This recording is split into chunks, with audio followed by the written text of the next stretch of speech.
Artinya, ini merupakan isyarat dari kemunculan pasukan pembawa panji hitam, pasukan kedua dari 3 pasukan Imam Mahdi. Ya. Dan mereka inilah yang akan menjadi pengawal pertama Imam Mahdi ketika pembaiatannya pertama. Nah, nanti kalau ada umroh, Bapak Ibu sekalian, melihat ada banyak orang Taliban umroh, hati-hati, jangan-jangan Imam Mahdi sudah ada.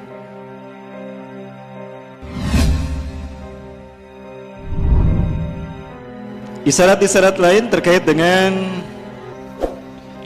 akan terjadinya perang Armageddon. Orang bisa menyaksikan?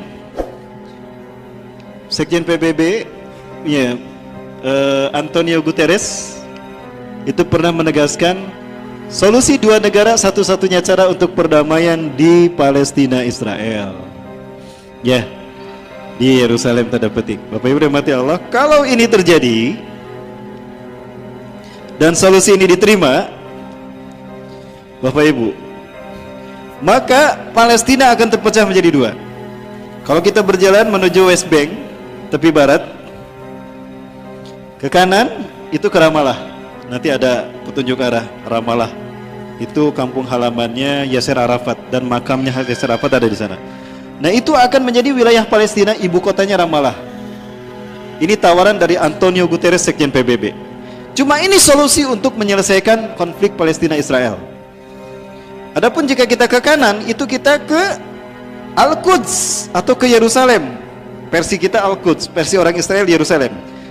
Artinya jika itu nanti dibagi 2, ini diterima, maka Al-Quds akan jatuh ke tangan Israel. Yerusalem akan menjadi ibu kota Israel. Dan jika itu terjadi, maka Israel akan leluasa menghancurkan kiblat kita yang pertama, Masjidil Aqsa. Ini akan memicu marahnya umat Islam. Di saat itulah Allah akan memberikan hukuman kepada Israel. Ya, ketika perang melawan Persia, Iran, ini berarti kita perang melawan Rusia, karena Rusia dia membantu Persia, Iran, dan juga perang melawan Israel. Dan Dr. Bassam Nahjar menyebutkan Israel akan hancur 2022 berdasarkan beberapa asumsi. Ya, jika Israel hancur berarti Persia dan Rusia pun kemungkinan besar hancur. Nah, ini perang Armageddon. Tidak terbayang bagaimana nuklir berseliweran. Nah, tapi ini baru pertama. Kenapa? Karena setelah itu akan perang lagi. Nah, ketika perang melawan ini, Amerika punya dendam kesumat pada Rusia, kan? Dan Amerika pun sebetulnya sudah capek menjadi budaknya Israel. Maka Amerika bersekutu dengan umat Islam Arab, ya Bapak Ibu, dengan umat Islam Arab. Tapi sebelumnya coba Bapak Ibu coba lihat pertemuan utusan Amerika Serikat dengan petinggi Taliban. Nah, ini yang pernah datang ke Indonesia, yang pernah makan-makan bersama Pak Yusuf Kalla dan Pak Anies Baswedan, ya. Nah, ini menyerahkan, Amerika secara resmi menyerahkan Afghanistan pada Taliban dan menyatakan akan menarik mundur semua pasukan Amerika. Artinya, ini merupakan isyarat dari kemunculan pasukan pembawa panji hitam, pasukan kedua dari 3 pasukan Imam Mahdi. Ya. Dan mereka inilah yang akan menjadi pengawal pertama Imam Mahdi ketika pembaiatannya pertama. Nah, nanti kalau ada umroh, Bapak Ibu sekalian, melihat ada banyak orang Taliban umroh, hati-hati, jangan-jangan Imam Mahdi sudah ada. Baik, dan ini merupakan sebuah fakta yang dilupakan, bahwa ternyata Palestina pun sudah lama menyerukan untuk ganti presiden. Ya, Mahmud Abbas ini sudah tidak lagi dipercaya oleh kaum muslimin Palestina.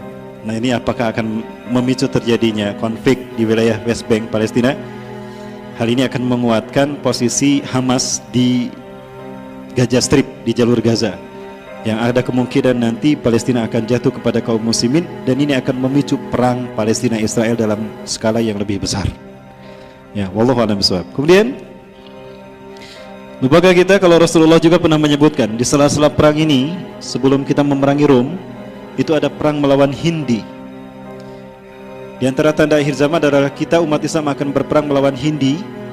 Dan ternyata kita lihat sekarang Pakistan dan India mulai berperang.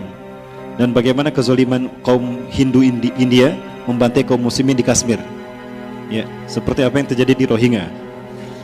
Pesawat-pesawat tempur India ataupun dari Pakistan saling balas-membalas untuk melakukan upaya penghancuran. Pakistan pun sudah jelas menegaskan bahwa Kashmir tidak akan pernah dilepaskan dari Pakistan. Kashmir adalah bagian dari Pakistan. Ini pinter Inggris ketika membagi dua India, wilayah Muslim menjadi Pakistan, diserahkan kepada Ziaul Haq, dan yang India diserahkan kepada Sri Pandit Jawaharlal Nehru. Itu Inggris yang menengahinya. Ya, tapi Kashmir dijadikan buffer. Ke India tidak dimasukkan, ke Pakistan tidak dimasukkan. Jadi dibikin sebagai buffer nanti agar menjadi alat untuk mengadu domba keduanya, dan ini berhasil.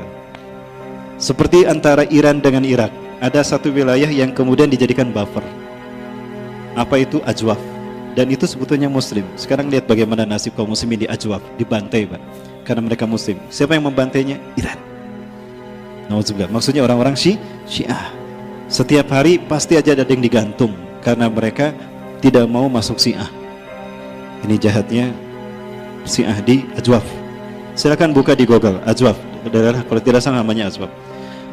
Nah, kemudian ada sakit hati dari kaum muslimin ketika Raja Muhammad bin Salman MBS ini berkunjung kemana? Ke Cina, dan sepakat dengan apa yang dilakukan oleh pemerintah Xi Jinping dalam memperlakukan muslim Cina Uighur terkait dengan kamp konsentrasi. Itu malah disetujui, dan ini membuat sakit hati kita umat Islam. Nah, ini yang saya maksudkan. Raja Salman ingin dunia lawan Iran bersama-sama. Ya. Kemudian Raja Salman menyerukan pada negara-negara Arab untuk bergabung bersama Arab Saudi membantu menyerang Iran. Disambut oleh Amerika Serikat. Amerika Serikat menyatakan akan membantu Arab Saudi untuk membantu perang melawan Iran, dan meminta agar NATO pun bergabung bersama Arab memerangi Persia Iran. Subhanallah. Rasulullah mengatakan, kalian akan bergabung dengan Bani Rum. Ya. Tashtarikuna birrum tuqatiluna aduwwan min waraikum. Kalian akan bergabung dengan Rum memerangi musuh di belakang kalian. Siapa musuh di belakang kalian? Nah, ini Bapak. Wa takhuduna hilman taman ma'hum, dan kalian akan mengambil perjanjian yang sempurna dengan Barat untuk bersama-sama memerangi mereka. Perang melawan Iran berarti juga perang melawan Rusia dan Israel. Ini analisa saya pribadi. Mungkin berbeda, silakan Bapak Ibu. Nah, perang melawan Iran, Persia dan Israel ini memberikan sisa ghanimah yang banyak, luar biasa. Nah, sementara ghanimah itu hanya diberikan pada orang yang beriman, pasukan yang beriman. Nah, Rum tidak kebagian. Sakit hati Rum. Akhirnya diam-diam mundur dan berkhianat kepada pasukan umat Islam, pasukan Arab. Diangkat salibnya. Salib menang, salib menang, salib menang. Kata siapa salib menang? Didorong, jatuh, mati. Yang mendorong ditangkap dan mati juga. Nah, disitulah berpisah antara Romawi dengan umat Islam. Ya, mereka kemudian membentuk persekutuan. Ya. Hum yuqatilunakum tahta samanina raya. Mereka bergabung dan memerangi kalian di bawah 80 bendera. Satu bendera 12.000 pasukan, berarti 960.000 nanti. Nah, mereka inilah nanti yang akan menguasai Turki. Namun persekutuan ini terjadi setelah Rom ini dan kaum muslimin betul berhasil menghancurkan Persia dan sekutu-sekutunya. Salah satunya adalah Rusia. Ya, bukan hanya Israel, Bapak Ibu sekalian.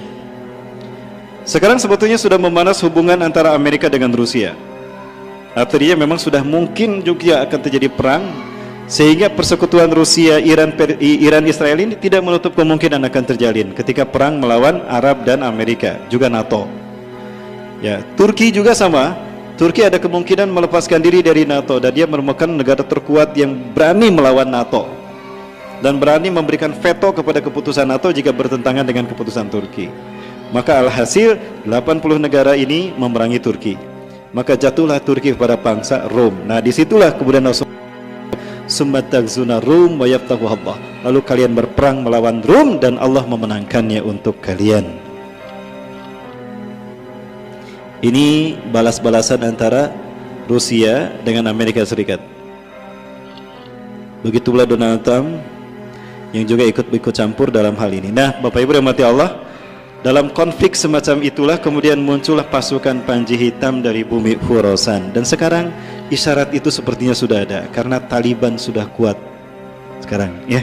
Nah, Rasulullah pernah menyatakan, "Yakhruju min Khurasan rayatun sud." Akan keluar pembawa Panji Hitam dari bumi Khurasan. La yarudduha syai'un. Tidak ada sesuatu pun yang bisa menghentikan kekuatan militernya, laju langkahnya. Hatta tunsaba bilia, sampai Panji Hitam itu ditancapkan di Al-Quds. Ilia itu artinya Al-Quds, Palestina. Rasulullah mengatakan pada Abdullah bin Hawalah Al-Azdi setelah perang melawan Bani Mustalik, "Hai Abdullah, ya Ibn Hawalah, jika engkau melihat Panji Hitam berkibar di bumi Al-Quds atau di pelatarannya, maka yakinilah kiamat lebih dekat kepadamu ketimbang kepala dan pundakmu." Jadi jika nanti Panji Hitam sudah berkibar di Palestina, Masya Allah, itu kiamat hanya tinggal menghitung. Tidak lama lagi insya Allah, dimulai dari 2019.